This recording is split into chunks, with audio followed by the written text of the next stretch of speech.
জ্যোতিরাজায় বিবেকানন্দ সুরায়ে সচ্চিৎ সুখস্বরূপায় স্বামিনে তাপহারিণে।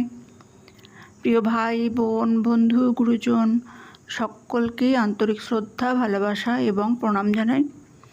আজকে আমাদের আলোচ্য বিষয়, আমরা প্রশ্ন জিজ্ঞাসা করি কেন। উত্তরে স্বামীজি বলছেন, একটি প্রস্তর পড়িল, আমরা অমনি প্রশ্ন করিলাম, উহার পতনের কারণ কি? যখনই আমরা জিজ্ঞাসা করি এই ঘটনা কেন ঘটিল, তখনই আমরা মানিয়া লইতেছি যে সব জিনিসেরই, সব ঘটনারই একটি কেন থাকিবে, এবং উহা ঘটিবার পূর্বে আর কিছু উহার পূর্ববর্তী থাকিবে।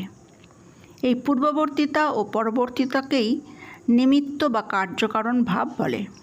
আর যাহা কিছু আমরা দেখি, শুনি বা অনুভব করি, সংক্ষেপে জগতে সব কিছুই একবার কারণ আবার কার্যরূপে অনুভূত হইতেছে। একটি জিনিস তাহার পরবর্তীটির কারণ, উহাই আবার তাহার পূর্ববর্তী কোনো কিছুর কার্য। ইহাকেই কার্যকারণের নিয়ম বলে। ইহাই আমাদের স্থির বিশ্বাস। আমাদের বিশ্বাস জগতের প্রত্যেক পরমাণুই অন্যান্য সকল বস্তুর সহিত, তাহা যাহাই হোক না কেন, কোনো না কোনো সম্বন্ধে জড়িত রহিয়াছে। আমাদের এই ধারণা কীরূপে আসিল, এই লইয়া অনেক বাদানুবাদ হইয়া গিয়াছে। অতএব আমাদের প্রথম বোঝা উচিত, কেন এই প্রশ্নটি এই ধারণার উপর নির্ভর করতেছে যে উহার পূর্ববর্তী কিছু আছে এবং উহার পরে আরও কিছু ঘটিবে। এই প্রশ্নে আরেকটি বিশ্বাস অন্তর্নিহিত রহিয়াছে, জগতের কোনো পদার্থই স্বতন্ত্র নয়। সকল পদার্থের উপর উহার বাহিরের কোনো পদার্থ কার্য করে। জগতে সকল বস্তুই এইরূপ পরস্পর সাপেক্ষ, একটি অপরটির অধীন, কেহই স্বতন্ত্র নহে। যখন আমরা বলি ব্রহ্মের কারণ কি, তখন আমরা এই ভুল করি যে ব্রহ্মকে জগতের সামিল কোনো বস্তুর ন্যায় মনে করিয়া বসি।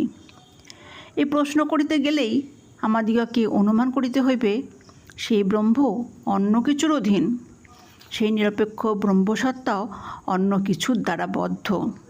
অর্থাৎ ব্রহ্ম বা নিরপেক্ষ সত্তা শব্দটিকে আমরা জগতের ন্যায় মনে করিতেছি, যাহা কেবল নিজের অস্তিত্বে নিজে প্রকাশিত, যাহা একমাত্র একমেবা দ্বিতীয়াম, তাহার কোনো কারণ থাকিতে পারে না। যাহা মুক্ত স্বভাব, স্বতন্ত্র, তাহার কোনো কারণ থাকিতে পারে না। যেহেতু তাহা হইলে তিনি মুক্ত হইলেন না, বদ্ধ হইয়া গেলেন। যাহার ভিতরে আপেক্ষিকতা আছে, তাহা কখনো মুক্ত স্বভাব হইতে পারে না। অতএব দেখিতেছ, অনন্ত কেন শান্ত হইল, এই প্রশ্নই ভ্রমাত্মক, ইহা স্ববিরোধী। মনে করো আমরা বুঝিলাম ব্রহ্ম কিরূপে জগৎ হইলেন, অনন্ত কিরূপে শান্ত হইলেন। তাহা হইলে ব্রহ্ম কি ব্রহ্মই থাকিবেন, অনন্ত কি অনন্তই থাকিবেন? না, তাহা হইলে অনন্ত ব্রহ্ম আপেক্ষিক হইয়া যাইবেন। মোটামুটি আমরা জ্ঞান বলিতে কি বুঝি? যে কোনো বিষয় আমাদের মনের বিষয়ভূত হয়, অর্থাৎ মনের দ্বারা সীমাবদ্ধ হয়, তাহাই আমরা জানিতে পারি। আর যখন উহা আমাদের মনের বাহিরে থাকে, অর্থাৎ মনের বিষয়ভূত না হয়, তখন আমরা উহা জানিতে পারি না। এখন স্পষ্ট দেখা যাইতেছে, যদি সেই অনন্ত ব্রহ্ম মনের দ্বারা সীমাবদ্ধ হন, তাহা হইলে তিনি আর অনন্ত রহিলেন না, তিনি সসীম হইয়া গেলেন। মনের মধ্যে যাহা কিছু সীমাবদ্ধ, সেসবই সসীম। ঈশ্বর জ্ঞাত হইলে তাহার আর ঈশ্বরত্ব থাকে না। তিনি আমাদেরই মতন একজন, এই চেয়ারখানার মতো এই জিনিসটা হইয়া গেলেন। তাহাকে জানা যায় না, তিনি সর্বদাই অজ্ঞেয়। তবে অদ্বৈতবাদী বলেন, তিনি শুধু জ্ঞেয় অপেক্ষা আরও কিছু বেশি। এই কথাটি আবার বুঝিতে হইবে। ঈশ্বর অজ্ঞেয় মনে করিয়া তোমরা যেন অজ্ঞবাদীদের মতো বসিয়া থাকিও না। দৃষ্টান্তস্বরূপ দেখো, সম্মুখেই চেয়ারখানি রহিয়াছে, উহাকে আমি জানিতেছি, উহা আমার জ্ঞাত পদার্থ। আবার আকাশের বহির্দেশে কি আছে, সেখানে কোন লোকের বসতি আছে কি না, এ বিষয়ে হয়তো একেবারে অজ্ঞেয়। কিন্তু ঈশ্বর পূর্বোক্ত পদার্থগুলির ন্যায় জ্ঞাতও নন, অজ্ঞেয়ও নন। ঈশ্বর বরং যাহাকে জ্ঞাত বলা হইতেছে, তা অপেক্ষা আরও কিছু বেশি। ঈশ্বর অজ্ঞাত ও অজ্ঞেয় বলিলে ইহাই বুঝায়, কিন্তু যে অর্থে কেহ কেহ কোনো কোনো প্রশ্নকে অজ্ঞাত বা অজ্ঞেয় বলেন, সেই অর্থে নহে। ঈশ্বর জ্ঞাত অপেক্ষা আরও কিছু অধিক, এর চেয়ে আমাদের জ্ঞাত। কিন্তু ঈশ্বর তা অপেক্ষাও আমাদের অধিক জ্ঞাত, কারণ ঈশ্বরকে আগে জানিয়া তাহারই ভিতর দিয়া আমাদিগকে চেয়ারের জ্ঞান লাভ করিতে হয়।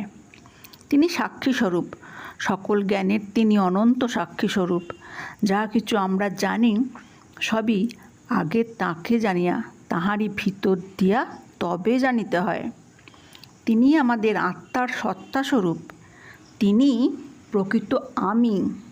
সেই আমি আমাদের এই আমির স্বরূপ। আমরা সেই আমির ভিতর দিয়া ছাড়া কিছুই জানিতে পারি না। সুতরাং সব কিছুই আমাদিগকে ব্রহ্মের ভিতর দিয়া জানিতে হইবে। অতএব এই চেয়ারখানিকে জানিতে হইলে ব্রহ্মের মধ্য দিয়া জানিতে হইবে। অতএব ব্রহ্ম চেয়ার অপেক্ষা আমাদের নিকটবর্তী হইলেন, কিন্তু তথাপি তিনি আমাদের নিকট হইতে অনেক দূরে রহিলেন। জ্ঞাতও নহেন, অজ্ঞাতও নহেন, কিন্তু উভয় হইতে অনন্ত গুণ ঊর্ধ্বে। তিনি তোমার আত্মস্বরূপ। কে এই জগতে এক মুহূর্ত জীবন ধারণ করিতে পারিত? কে এই জগতে এক মুহূর্ত শ্বাস প্রশ্বাস কার্য নির্বাহ করিতে পারিত, যদি সেই আনন্দস্বরূপ ইহার প্রতি পরমাণুতে বিরাজমান না থাকিতেন? কারণ তাহারই শক্তিতে আমরা শ্বাস প্রশ্বাস কার্য নির্বাহ করিতেছি, এবং তাহারই অস্তিত্বে আমাদের অস্তিত্ব। তিনি যে স্থান বিশেষে অবস্থান করিয়া আমার রক্ত সঞ্চালন করিতেছেন তাহা নহে। ইহার তাৎপর্য এই, তিনি সব কিছুর সত্তাস্বরূপ। তিনি আমার আত্মার আত্মা। তুমি কোনো রূপেই বলিতে পারো না যে তুমি তাহাকে জানো। ইহা দ্বারা তাহাকে অত্যন্ত নামিয়া ফেলা হয়। তুমি নিজের ভিতর হইতে বাহির হইয়া আসিতে পারো না, সুতরাং তুমি তাহাকে জানিতেও পারো না। জ্ঞান বলিতে বিষয়ীকরণ কোনো জিনিসকে বাহিরে আনিয়া বিষয়ের ন্যায় জ্ঞেয় বস্তুর ন্যায় প্রত্যক্ষ করা বোঝায়।